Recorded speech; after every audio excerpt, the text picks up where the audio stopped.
오늘도 하나님의 부르신 가운데 영상을 들고 예배를 드리는 모든 친구들에게 하나님의 은혜가 있을 것입니다.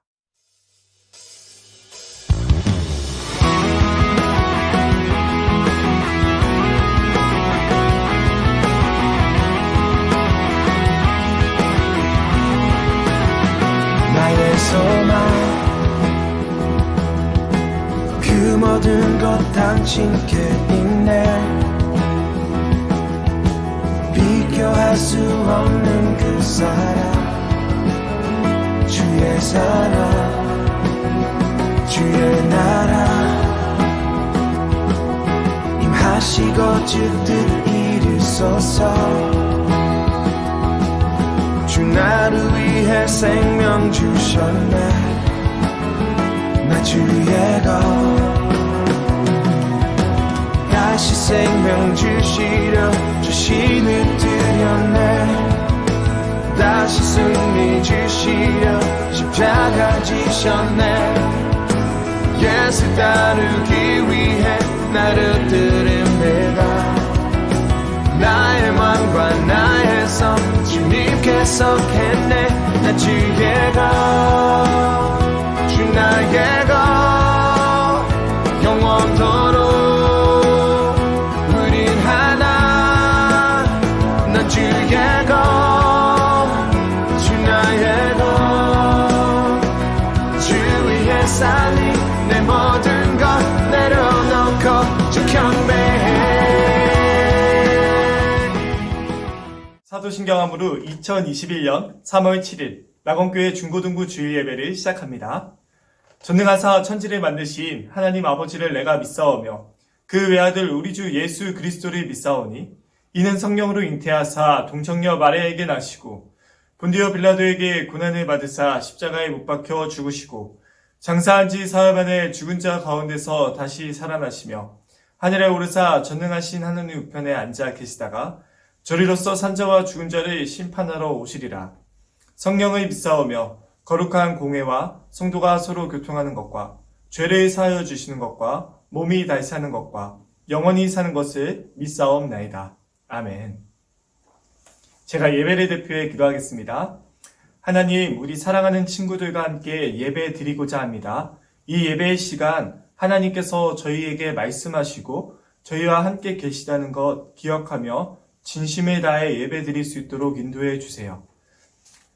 이번 한 주도 하나님의 자녀로서 살지 못했던 모든 생각과 말과 행동들 주님 용서해 주시고 저희가 하나님의 자녀로서 회복되어서 하나님의 말씀을 따라서 이 세상을 살아갈 수 있는 힘을 얻을 수 있도록 인도해 주세요. 그리고 하나님, 사랑하는 친구들에게 하나님의 은혜 더욱 부어주셔서 하나님의 인도하심을 말씀 가운데 경험할 수 있도록 함께해 주세요. 모든 것 하나님께 영광 드리며 예수 그리스도의 이름으로 기도합니다. 아멘.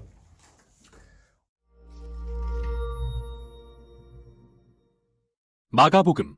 이 책은 예수님의 생애에 대한 최초의 기록 중 하나로서 초기 전통에 따르면 그리스도인 저자이며 요한이라고도 불리는 마가와 관련이 있습니다. 그는 바울의 동료이자 베드로의 가까운 동역자였는데 실제로 초대교회 교부였던 파피아스는 마가가 베드로가 보고 들은 기억을 모아 이 책을 기록했다고 말합니다. 그러나 마가는 들은 것들을 무작위로 갖다 붙인 게 아니라 신중하게 예수님의 이야기를 구성했습니다.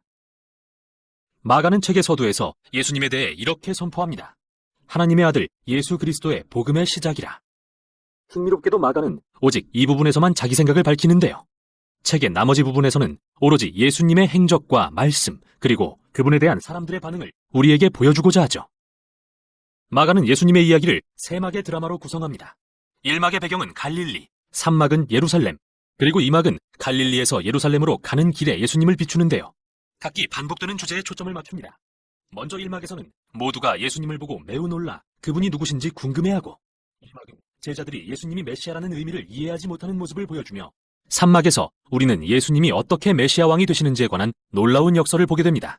자, 이제부터 자세히 살펴봅시다. 도입절 이후 마가는 옛 선지자 이사야와 말라기의 말을 인용해 하나님이 이스라엘의 사자를 보내 그분이 왕으로 오셔서 당신의 백성을 구원하실 때를 준비시키실 것을 선포합니다. 이어 마가는 그 사자가 세례 요한임을 알리고 하나님의 등장이 기대되는 바로 그 순간 예수님을 소개합니다. 예수님이 등장하시자 하늘이 열리고 성령이 그에게 임하시며 하나님은 너는 내 사랑하는 아들이라고 말씀하시죠. 다음으로 마가는 핵심이 되는 예수님의 가르침을 요약해서 들려줍니다. 그분은 갈릴리를 다니시며 하나님 나라가 가까이 왔다는 복음을 선포하십니다.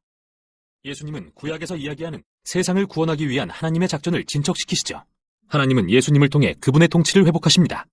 악을 대적해 물리치고 그 지배하에 살던 우리가 예수님을 믿음으로써 하나님의 통치 아래 거하도록 초대하시는 것이죠. 여기서부터 마가는 여러 이야기를 통해 이 땅에 하나님 나라가 임하게 하시는 예수님의 권능을 보여줍니다. 그분은 두루 다니며 몸이 아프고 망가졌거나 악한 영에 억눌린 자들을 치유하시며 심지어 유대인들이 오직 하나님만 하실 권리가 있다고 믿었던 죄사함을 행하십니다.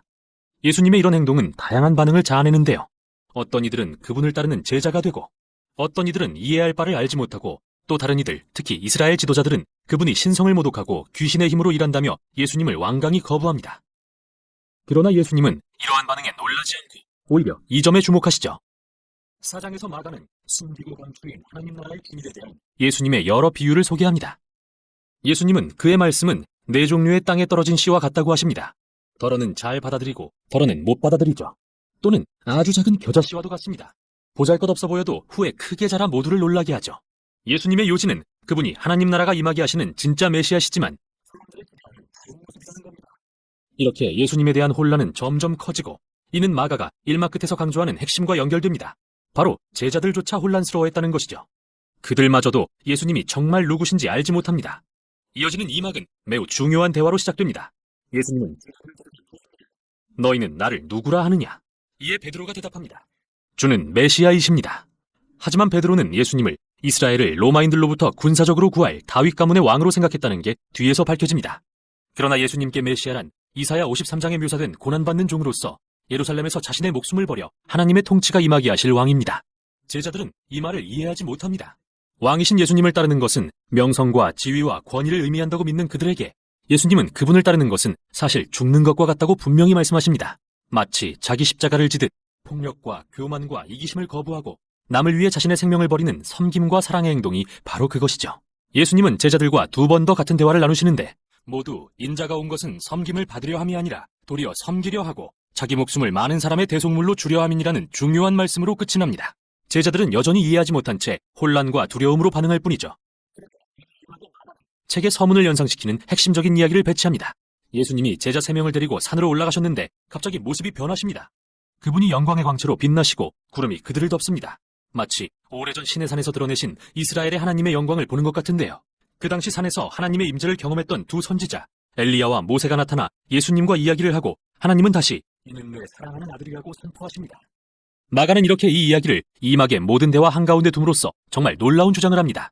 하나님의 아들 예수님은 육신이 되신 하나님의 영광이며 영광스러운 이스라엘의 하나님이 그분을 통해 자기 백성의 죄를 위해 고난받고 죽으시는 왕이 되실 거라고 말이죠. 이 난해한 주장의 제자들은 혼란과 두려움을 안고 산에서 내려옵니다. 이제 3막입니다. 예수님은 유월절을 맞아 예루살렘에 왕으로서 입성하시고 사람들은 그분을 메시아라 부르며 환호합니다. 그 후 예수님은 성전뜰에 들어가 왕으로서의 권위를 행하십니다. 바로 도둑과 사기꾼들을 내쫓고 제사제도를 중단시키신 것이죠. 이때부터 일주일간 예수님은 이스라엘 지도자들과 맞서 논쟁하며 그들의 위선을 꾸짖으십니다. 그래서 그들은 예수님을 죽일 계획에 착수하죠. 또 예수님은 제자들에게 예루살렘과 성전이 이 세대가 지나기 전에 무너질 것을 예언하시며 제자들도 예수님처럼 핍박을 받을 거라 경고하십니다. 그분이 다시 오셔서 세상에 하나님 나라가 충만히 임할 때까지 말이죠. 이제 장면은 마지막 밤으로 향합니다. 예수님이 제자들과 가지시는 마지막 유월절 만찬. 이 상징적인 식사는 이스라엘이 유월절 어린 양의 죽음을 통해 노예에서 해방된 이야기를 들려주는데요. 예수님은 이러한 상징들에 새로운 의미를 부여하십니다. 고난받는 종 되신 메시아의 죽음을 통해 죄와 사망으로부터의 해방이 있을 거라고 말이죠. 여기서부터 이야기는 빠르게 예수님의 체포와 이스라엘 제사장들 및 로마 총독 빌라도 앞에서의 재판을 거쳐 십자가 처형으로 향합니다. 그리고 이 모든 것은 1막과 2막의 주요 장면들과 연결되는 한 핵심 장면에서 정점에 이릅니다. 이번에는 구름이 아니라 어둠이 하늘을 덮고 하늘에서 들리는 음성이 아니라 예수님이 숨지시기 전 외치시는 음성이 들립니다. 그리고 가장 놀라운 것은 로마 군인이 한 말인데요. 예수님의 죽음을 지켜보며 그분이 누구신지 깨달은 그는 이렇게 선언합니다. 이분은 하나님의 아들이셨다. 그는 이 이야기에서 처음으로 예수님의 정체에 대한 충격적 주장을 인정한 인물이죠. 십자가에 달린 하나님의 아들, 그는 메시아이며 자신의 친구뿐 아니라 원수를 위해서까지 죽은 나사렛 예수라고 말이죠. 이후 예수님의 시신은 무덤에 안치되고 새 주의 첫날 예수님을 따랐던 여인들이 거기에 갔다가 옮겨진 돌문과 빈 무덤을 발견하는데요. 그때 한 천사가 나타나 여기 계시지 않다고 알려주더니 가서 다른 제자들에게 예수님이 살아계신다는 기쁜 소식과 갈릴리에서 그들을 만나실 것을 전하라 명합니다. 겁에 잔뜩 질린 여인들. 마가는 그들이 몹시 놀라 떨며 무덤에서 도망하고 무서워 아무에게 아무 말도 하지 못하였다고 합니다. 그리고 책이 이렇게 끝나버리죠.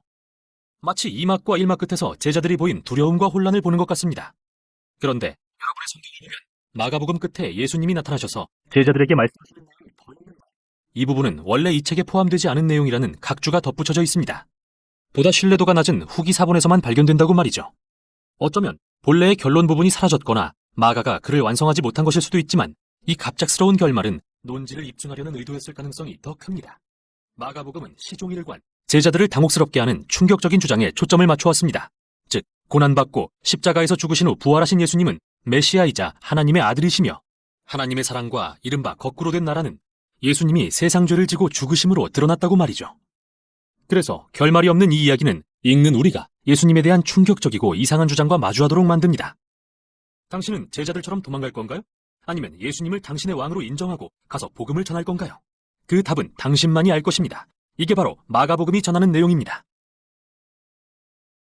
오늘 하나님께서 우리에게 주시는 말씀은 마가복음 12장 41절에서 44절 말씀입니다. 마가복음 12장 41절에서 44절 말씀입니다.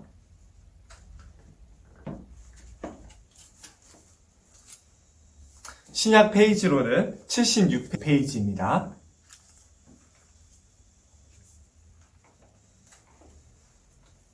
우리 지금 다 함께 읽도록 하겠습니다. 예수께서 헌금함에 대하여 앉으사 무리가 어떻게 헌금함에 돈 넣는가를 보실세. 여러 부자는 많이 넣는데 한 가난한 과부는 와서 두렙돈 곧 한 고드란트를 넣는지라. 예수께서 제자들을 불러다가 이르시되 내가 진실로 너희에게 이르노니 이 가난한 과부는 헌금함에 넣는 모든 사람보다 많이 넣었도다.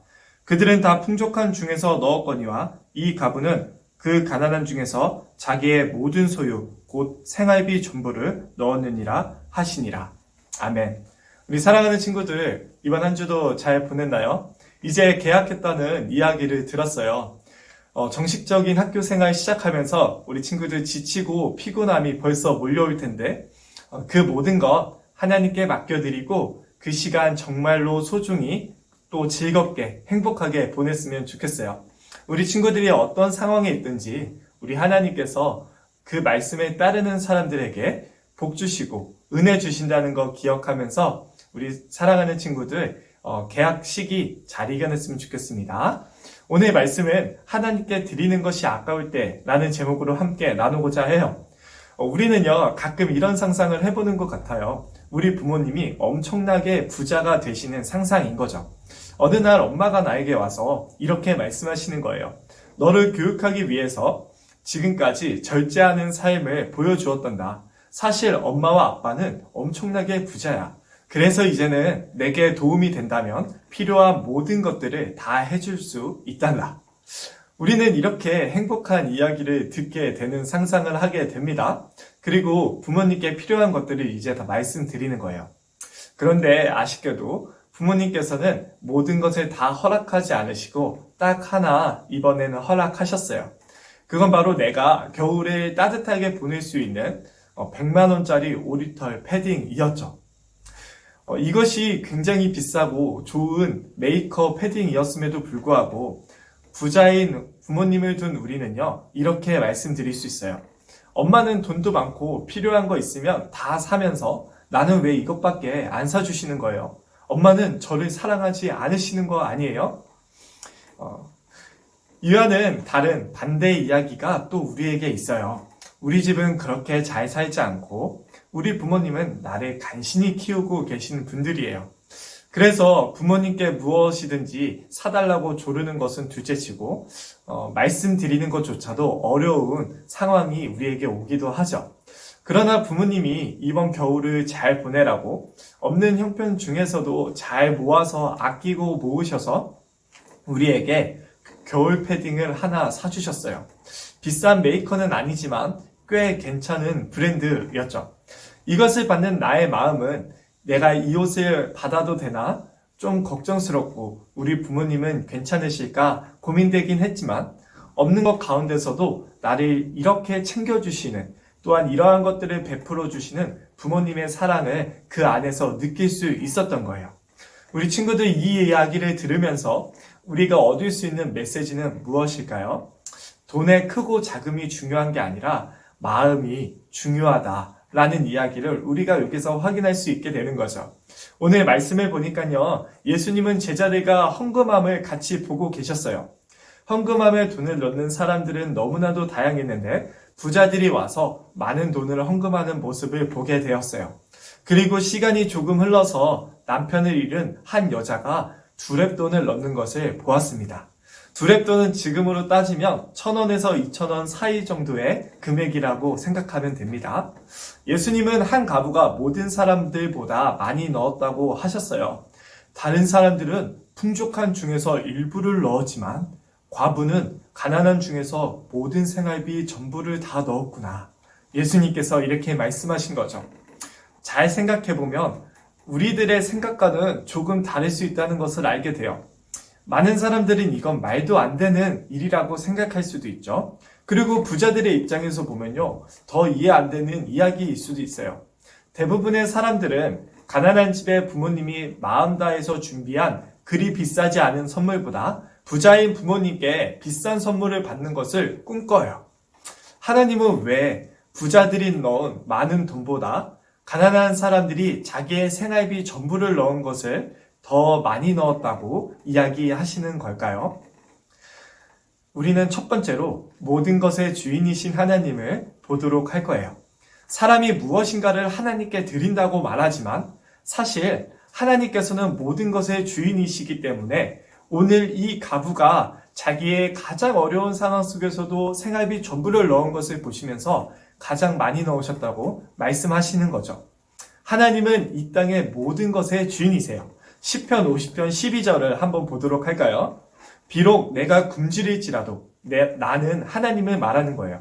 너희에게 알리지 않을 것이니 그것은 온 세상과 그 안에 있는 모든 것들이 전부 나의 것이기 때문이다.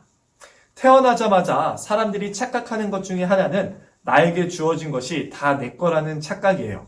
우리 친구들 중에 자매인 친구들 있죠? 자매들끼리 가장 많이 싸우는 이유 중에 하나는 왜 내 옷을, 왜 언니의 옷을 동생이 입느냐는 것. 그것 때문에 가장 많이 싸우죠. 형제들끼리 가장 많이 싸우는 이유 중에 하나는 뭘까요? 누가 내 먹을 것을 먹었냐는 거예요. 누가 컴퓨터를 더 오래 할 건가? 그러한 것들 때문이죠.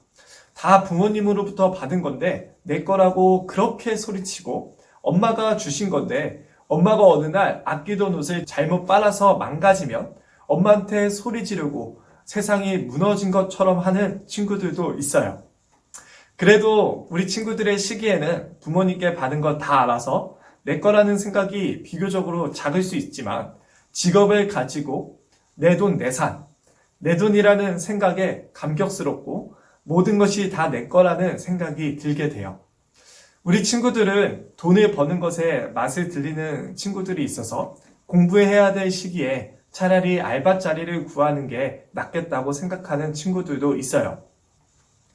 내가 힘이 있어서, 내가 똑똑해서 다 내 것으로 만들고 내가 돈을 열심히 벌어서 내가 가진 것들이 다 내 거라고 생각되고 그렇게 보이지만 사랑하는 우리 친구들, 사람이 가진 것은 아무것도 아니에요. 나이가 들고 아프면 사람은 아무것도 할 수 없다는 것 우리 친구들 다 알고 있죠? 우리가 가진 게 진짜로 다 내 것인가요? 만약에 다 내 것이라면 우리는 모든 것을 결코 잃어버리지 않겠지만 우리는 모든 것을 잃어버릴 때가 오잖아요. 이 모든 것은 다 하나님 것이기 때문이에요. 우리에게 주신 생명과 건강, 땅과 온 세상에 존재하는 모든 것들을 통해서 우리로 하여금 일하게 하셔서 돈을 벌고 먹게 하시고 행복한 삶을 누리게 하시는 분이 누구시죠? 하나님이신 거죠. 우리가 하나님께 무엇을 드린다고 해서 하나님은 그 무엇으로 자기가 배불리 먹고 자기가 누리시는 분이 아니라 우리가 드리는 그 작은 것, 우리가 드리는 큰 것이라도 그 속에 우리가 드릴 때 그 상황과 마음을 확인하셔서 우리가 얼마나 하나님의 말씀에 따르고 우리가 얼마나 하나님께 감사드리고 우리가 얼마나 하나님을 사랑하는지를 보시고 기뻐하시는 분이 바로 우리 아버지 하나님이신 거예요. 하나님은 자신이 사랑하시는 자녀들을 차별하지 않으시는 분이에요. 우리의 소유에 따라서 우리를 사랑한다고 말씀하시는 분이 아니죠. 우리 사랑하는 친구들 알 거예요. 많은 사람들 가운데 가서도요, 인정받고 주목이 집중되고 대단한 사람들은 그렇게 인정받아요. 그러나 우리 하나님은 그러신 분이 아니에요. 적은 사람이 적게 내었다고 해서 그리고 많은 사람이 많이 내었다고 해서 차별하시는 그런 하나님이 아니라 우리가 어떤 상황 속에서 하나님께 무엇을 드리느냐 그것을 보시면서 기뻐하시는 분이 하나님이시라는 거예요. 부자들은 가난한 남편 잃은 여자보다 많은 소유를 하나님께 드렸지만 하나님은요 어려운 형편 중에 작은 1,000원에서 2,000원 헌금 드린 여자를 보시면서 자기의 생활비를 전부 다 넣은 여자를 보시면서 그 사람이 얼마나 하나님을 소중히 여겼는지를 보시고 가장 많이 드렸다고 하신 거예요. 오늘 말씀을 보니까요, 남편을 잃은 가난한 여자가 자기의 모든 생활비를 드렸다고 말하고 있는데 우리가 두 번째로 나눌 것은요, 우리가 드리는 모든 것은 낭비가 아니고 허비도 아니고 하나님께서 갚아주신다고 하는 점이에요. 하나님께 무엇을 드린다는 것이 아깝다고 생각하는 사람들이 있어요. 왜냐하면 모든 소유를 드리는 것 쉽지 않고 눈에 보이지 않기 때문이에요. 우리가 드리는 모든 것들이요, 뭔가를 드리면 씨앗을 심으면 나무가 자라고 식물이 자라서 우리 배를 채우듯이 하나님께 드리면 뭔가 우리에게 바로 오는 것이 있어야만 우리는 그것이 가치 있다고 생각하지만 하나님께 드리는 것, 모든 소유를 드리는 것, 어떠한 의미에서는 정말 그냥 강 속에 우리의 음식물을 집어넣는 것 같은 그런 기분이 들 수도 있죠. 우리는 하나님께 드린다고 하면 단순히 우리가 가진 돈이라고 생각할지 모르지만 사실은요, 우리가 하나님께 드려야 하는 것은 하나님의 말씀을 드리며 내 삶의 모든 것을 하나님께 드리는 거예요. 우리 친구들, 하나님께 드리는 모든 것들이요, 사실 낭비이고 허비인 것처럼 여겨질 수 있다는 거예요. 오늘 가난한 여자는 하나님께 자신이 지금 가진 전부, 그 생활비가 하루의 생활비일 수도 있고 일주일의 생활비일 수도 있고 한 달의 생활비일 수도 있는 그 전부를 하나님께 왜 드렸을까요? 그 이유는 우리를 사랑하셔서 보내신 예수님이 우리를 죄와 죽음에서 살려주시고 우리에게 새로운 생명, 하나님의 자녀로서 새로운 복들을 우리에게 주셨기 때문이죠. 그래서 우리가 드리는 이유는 우리가 드림으로 무엇을 받아내기 위해서가 아니라 먼저는 하나님께서 우리에게 주셨으니까 우리가 감사함으로 우리의 존재를 드릴 수가 있다는 거예요. 우리가 드리기 전에 이 사실을 꼭 알아야 돼요. 예수님은 다 드리셨어요. 많은 사람들은 적당히 주면 되고 적당히 믿으면 되고 적당히 드리면 된다고 하지만 예수님은 우리를 위해 모든 것을 전부를 쏟으셨어요. 예수님은 우리를 하나님 앞에서 영원한 죽음이 아닌 영원한 생명을 받게 하시기 위해 자기 자신을 던지셨어요. 죽음에 던지시고 하나님이신 예수님이 사람의 몸을 입고 사람과 함께 계셨어요. 예수님은 자기의 생명을 버리는 것을 아까워하지 않으시고 인간이 되셔서 우리를 부요하게 하시기 위해 우리로 하여금 이제는 죽음과 죄로 인해서 가난한 사람들, 비참한 사람들이 아니라 부요한 사람들이 되게 하시기 위해 스스로 가난해지시기를 기뻐하신 분이신 거예요. 예수님은 전부를 다 드리셨어요. 예수님께서 이제는 우리가 겪어야 했던 영원한 어둠과 그리고 이제는 그 어떤 것도 누리지 못하는 결말로 가는 우리를 살리시려고 하나님과 우리를 화목시키는 화목 제물로서 그 생명을 전부를 다 내놓으신 거예요. 그리고 우리가 예수님을 믿을 때 죄와 죽음에서 구원하실 구원자로 우리가 예수님을 믿을 때 우리를 하나님과 관계가 회복되게 하시고 하나님으로부터 오는 모든 복을 누리도록 하신 거죠. 예수님이 우리를 위해 죽으셨다는 그 안에는 하나님의 영원하신 사랑, 우리가 태어나기 전부터 우리를 사랑하셨던 그 사랑이 담겨져 있는 거예요.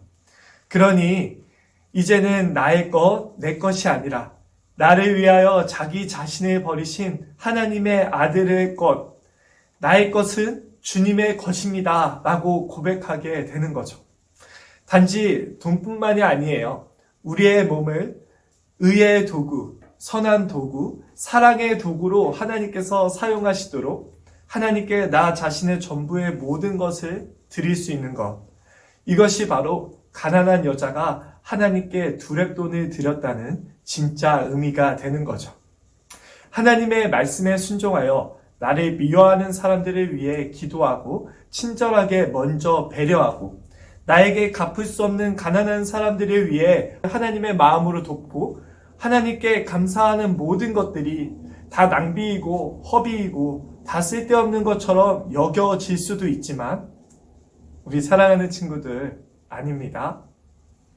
시험 기간에 피곤한 몸을 이끌고 주일날 교회에 나와서 진심을 다해 예배를 드리는 것, 오늘도 엄마의 잔소리를 들으면서 피곤한 몸을 이끌고 여기 앉아있는 게 무슨 의미인가 싶지만 우리 사랑하는 친구들 하나님께 드리는 것이 절대로 낭비도 아니고 허비도 아닙니다. 하나님께 드리는 것은 우리 친구들의 영원한 삶을 위한 것이죠. 하나님께서는 다 보시고 다 알고 계세요. 이것이 바로 우리가 드린다는 두 번째 의미인 거예요. 첫 번째는 감사해서 드리는 거고 두 번째는 하나님께서 다 알고 계시기 때문에 다 갚아주시고 오늘 예수님께서 그 가난한 여자가 자기의 생활비를 드린 것을 보고 계신 것처럼 우리의 모든 것들을 다 보고 계시다는 거죠. 말라기 3장 16절에는 이런 말씀이 있어요. 그때 여호와를 경외하는 자들이 피차 말하매 여호와께서 그것을 분명히 들으시고 여호와를 경외하는 자와 그 이름을 존중히 여기는 자를 위하여 여호와 앞에 있는 기념책에 기록하셨느니라. 하나님께서는 우리 친구들이 하나님께 감사해서 드리는 모든 것들에 있어서 다 기록하시고 그 마음의 중심을 보고 계세요. 하나님께 드리는 삶에게 하나님께서 모든 것을 부족함 없이 풍성히 채워주시는 그 축복을 우리 친구들에게 경험하게 하실 거예요. 그뿐만이 아니라 하나님은 우리를 위한 영원한 삶을 준비하셨어요. 그러니까 우리 친구들 지금 내가 가진 것에 집중하면서 그것을 쓰는 것을 아까워하지 말고 낭비다, 허비다 말하지 말고 나를 살리신 예수님께 나의 모든 것 드릴 수 있는 우리 사랑하는 친구들 되기를 간절히 축복합니다. 하나님께서 다 보고 계시고 하나님께서 우리의 모든 선하고 착한 수고를 다 갚아주시는 은혜가 우리 친구들에게 있기를 축복합니다. 기도하겠습니다. 하나님 아버지, 우리 사랑하는 친구들과 함께 말씀 보았습니다. 하나님께서는 우리가 드린 것을 통해 뭔가 얻는 것이 없으십니다. 모든 것은 다 하나님의 것이기 때문입니다.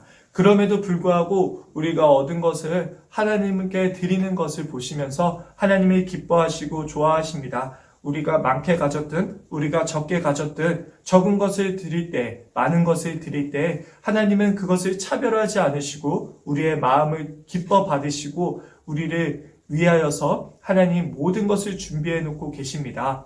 하나님께서 우리를 살리시기 위해 예수님께서 우리를 위해 전부를 들이셨다는 것을 기억하면서 하나님, 저희도 이제는 다 내 것이 아니라 너 것도 내 것이라고 말하는 게 아니라 내 것 다 주님의 것, 우리의 것 다 주님의 것이라고 말할 수 있는 우리 모든 사랑하는 친구들 될 수 있도록 인도해 주세요. 또한 그뿐 아니라 우리 사랑하는 친구들 하나님께 드리는 그 모든 삶, 시간, 그뿐만이 아니라 우리 사랑하는 친구들이 하나님께 드리는 모든 것들 하나님 보실 때 하나님 그 필요한 모든 것들을 풍성히 채워주시는 귀한 은혜 우리 모두 친구들에게 더해주세요. 학교 공부하면서 하나님의 말씀에 따르면서 살아갈 때 지혜도 주시고 명철도 주시고 하나님 좋은 사람들도 주시고 또 우리 친구들이 좋은 사람들 되어서 하나님께 자신의 삶을 드리며 어렵고 힘들고 아픈 친구들에게 친구가 돼주고 함께 해주는 사람들 될 수 있도록 축복해 주세요. 하나님과 우리의 관계를 아버지와 자녀의 관계 삼으시기 위해 이제는 우리로 하여금 하나님을 바라보며 하나님께 모든 것을 드리게 하시기 위해 또한 하나님으로부터 우리가 드린 것보다 더 많이 갚아주실 모든 것 받게 하시기 위해 자신의 목숨을 우리의 죄와 죽음을 없애시기 위해 드리시고 또한 우리를 살리시기 위해 살아나신 하나님의 아들 예수 그리스도의 이름으로 간절히 기도합니다. 아멘. 주기도문 하도록 하겠습니다. 하늘에 계신 우리 아버지여, 이름이 거룩히 여김을 받으시오며 나라가 임하옵시며 뜻이 하늘에서 이루어진 것 같이 땅에서도 이루어지리이다. 오늘날 우리에게 일용할 양식을 주옵시고 우리가 우리에게 죄 지은 자를 사하여 준 것 같이 우리의 죄를 사하여 주옵시고 우리를 시험에 들게 하지 마옵시고 다만 악에서 구하옵소서.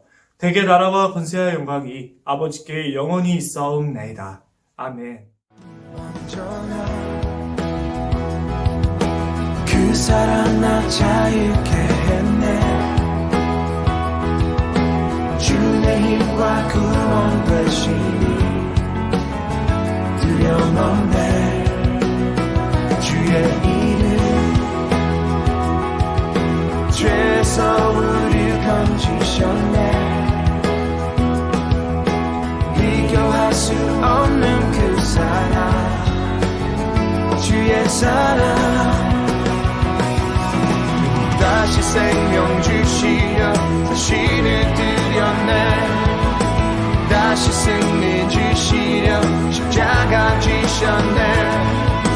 예수 따르기 위해 나를 드립니다. 나의 맘과 나의 삶 주님께서 했네. 난 주의 것, 주 나의 것, 영원토록 우린 하나. 난 주의 것, 주 나의 것, 주 위해 살리 내 모든